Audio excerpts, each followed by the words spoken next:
आषाढ महिना चालू झाला की घरोघरी कापण्या तयार होत्या। चला आज मी तुम्हाला अतिशय सिंपल पद्धतीने खुसखुशीत अशा आज कापण्या करून दाखवणार आहे। अतिशय झटपट होतात आणि गव्हाच्या पिठाच्या आणि त्याच्यामध्ये गूळ आपण वापरलेला आहे।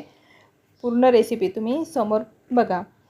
आता इथे मी 1 वाटी गूळ घेतलेला आहे। गूळ आपल्याला चिरून घ्यायचा आहे आणि एका भांड्यामध्ये आपल्याला तो गूळ टाकायचा आहे। आता 1 वाटी गूळ घेतलेला आहे आणि त्यामध्येच आपल्याला 1 वाटी पाणी टाकायचं आहे। थोडंसं गरम होऊ द्यायचं। पाणी थोडं गरम झालं की लगेच मग काय करायचं, गूळ तर आपला विरघळतोच, त्याचा पाक करायचा नाही आणि बंद करून घ्यायचा। मी हा गूळ वापरलेला आहे, तुम्ही कोणताही गूळ वापरू शकता। 4 ते 5 विलायची, त्यामध्ये साखर टाकून आपल्याला विलायची बारीक करून घ्यायची आहे आणि त्याच्यामध्ये आपल्याला सोपसुद्धा थोडीशी कुटून घ्यायचं आहे। सुरुवातीला मी 2 वाटी इथे गव्हाचं पीठ घेतलेलं आहे आणि आपल्याला 3 चमचे आपल्याला तेल घ्यायचं आहे।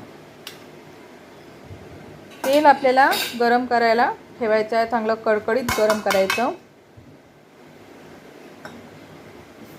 त्यामध्ये आपल्याला विलायची पूड टाकायची आणि जी आपण बडीशोप बारीक केली होती त्याला सुद्धा टाकायचं आहे।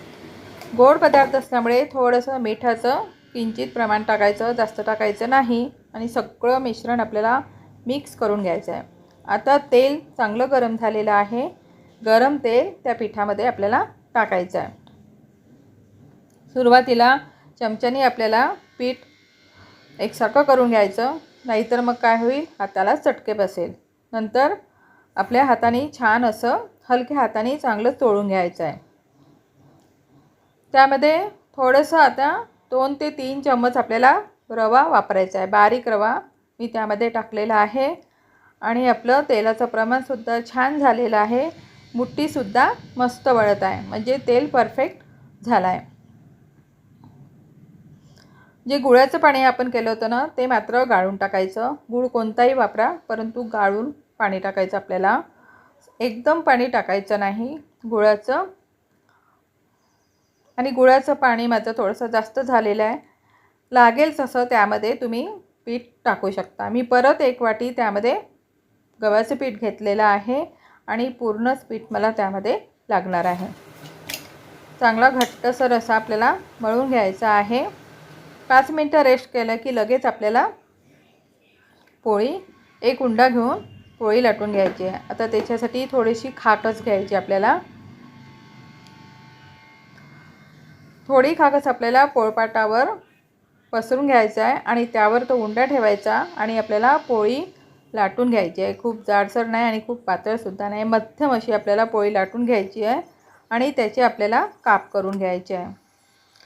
काप मी इथे त्रिकोणी काप केलेले आहे, तुम्ही चौकोनीसुद्धा करू शकता आपल्या आवडीनुसार। आणि एक एक काप काढायचं आणि ताटावर आपल्याला ठेवायचं आहे। आता पूर्ण कापण्या माझ्या कापून झालेल्या आहे बघा।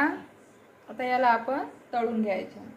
एका साईडला तेल गरम करायला ठेवलं आहे। आता एका साईडला तेल गरम करायला ठेवलेलं आहे आणि थोडंसं आपल्याला टाकून बघायचं। नंतर पूर्ण कापण्या त्यामध्ये टाकायच्या आहे।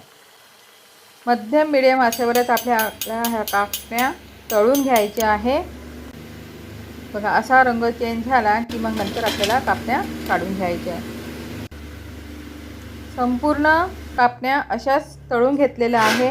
त्याचा आवाज तुम्ही बघू शकता, किती सुंदर असा कडकडीत असा आवाज येत आहे, नरम पडलेला नाही आणि खायलासुद्धा मस्त टेस्टी लागतात, कारण त्यामध्ये आपण सिक्रेट म्हणजे सोप टाकलेली आहे आणि विलायची टाकली आहे।